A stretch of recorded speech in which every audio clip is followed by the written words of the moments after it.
ప్రైజ్లార్డ్ ప్రభువైన యేసు నామములో అందరికీ వందనములు. దేవుని వాక్యంలో నుంచి 2 దినవృత్తాంతముల గ్రంథం 15వ అధ్యాయము 15వ వచనం.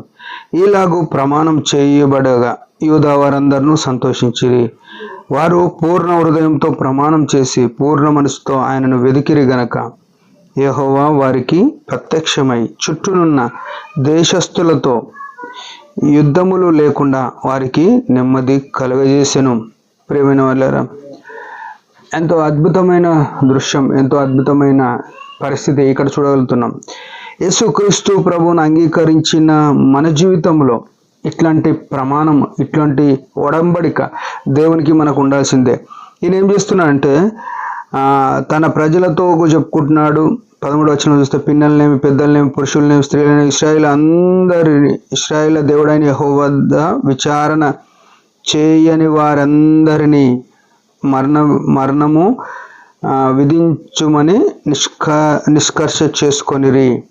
ప్రియమైన వాళ్ళారా, ఎంత ఘాటైన సమాధానం ఇక్కడ ఉంది.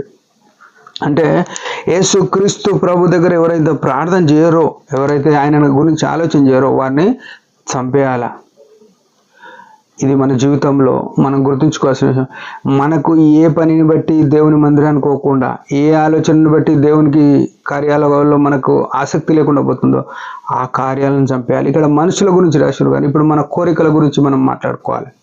ఇక్కడ వాళ్ళు ఖచ్చితంగా ప్రమాణం చేసుకోరు, వాటిని చంపేయాలి, వారిని చంపేయాలి. దేవుని విడిచిపెట్టి వేరే దాన్ని ఆశ్రయించటోళ్ళను, వేరే వాటిని కనిపెట్టేటోళ్ళను వారిని చంపేయాలని నిష్కర్ష, అంటే ఒక ఖచ్చితమైన తీర్మానంలోనికి వచ్చినారు. అయితే ఇక్కడ ఏం రాసినారు, వారు చాలా అద్భుతమైన సంగతి. వాళ్ళు ఏమంటారు, వారు ఎలుగెత్తి బొబ్బలించుచు మేళములతోనూ, బూరలతోనూ, వాద్యములతోనూ, బేరి ధ్వని చేతులతోనూ యెహోవా సన్నిధిన ప్రమాణం చేసిరి. ప్రేమైన వాళ్ళు, ఇలాంటి దినము మన జీవితంలో ఉందా? మన వ్యక్తిగతంగా ఈ విషయం చాలా తీవ్రమైన విషయం. వ్యక్తిగతంగా నేను దేవుని మహిమ కొరకే జీవిస్తా అని తీర్మానం ఉందా? లేకుంటే నా కుటుంబం అంతా కూడా దేవుని మందిరంకు, దేవుని క్రమానికి కట్టుబడి ఉన్నామనే తీర్మానం ఎన్నడని ఉందా?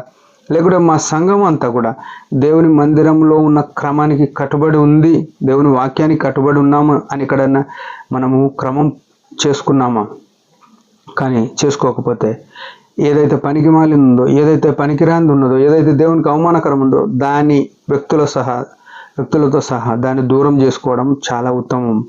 నీ స్నేహితుడుండని, నీకు లోక సంబంధమైన బోధించే విశ్వాసి అని పేరున్నవాడు ఉండని, వారితో దూరం ఉండడం ఎంతైనా శ్రేయస్కరం. అయితే వీళ్ళు ఏం చేస్తున్నారంటే, ఇవన్నీ చేసినందుకు వారి గురించి ఏం రాసినారు, ఇలాగ ప్రమాణం చేయబడేగా యూదా వారందరూ సంతోషించిరి. దేవునికి ఎవరైతే మనసు ఇచ్చినారో వారు సంతోషిస్తారు. ఇట్లాంటి ప్రమాణం చేస్తే వారు సంతోషించిరి, ఆయనను వెదికిరి. సంతోషించిరి. వారు పూర్ణ హృదయంతో ప్రమాణం చేసి పూర్ణ మనసుతో ఆయనను వెదికిరి. ప్రియమైన వాళ్ళారా, మన జీవితంలో దేవుని వెతుకుతున్నామా? అసలు సెల్ ఫోన్ వెతుకుతుంటాం, పైకి స్క్రోలింగ్ చేస్తుంటాం, ఏమేమి వెతుకుతామో. కానీ ఎతకవలసింది ఎవరంటే దేవుని వెదికిరి పూర్ణ మనస్సుతో. ఇది గుర్తుపెట్టుకోవాలి.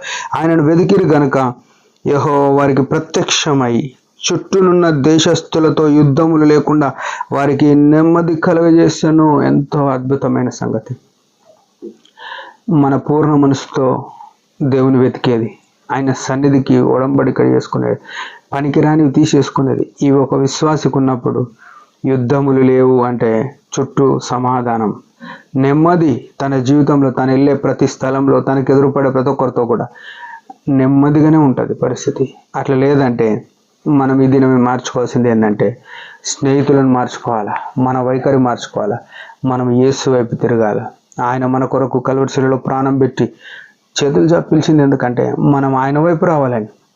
వస్తున్నామా వస్తలేమా మన జీవితాలు పరిశీలన చేసుకుని ఆయన కొరకు జీవిద్దాం. దేవుడి మాట దించిన చిన్న ప్రార్థన. పరమ తండ్రి యేసు ప్రభు నామములో వందనాలు. ఇంతవరకు కాపాడినారు. ఆశవాలే, యూదావారి వాళ్ళే మా జీవితంలో కూడా ఖచ్చితమైన తీర్మానంలోకి వచ్చి నీ మేము కొరకు జీవించిన కృపనీయమని యేసు ప్రభు నామములో ప్రార్థిస్తున్నాం తండ్రి. ఆమేన్. మీరందరి పరిచయం గురించి భారంగా ప్రార్థన చేయండి. Praise the lord.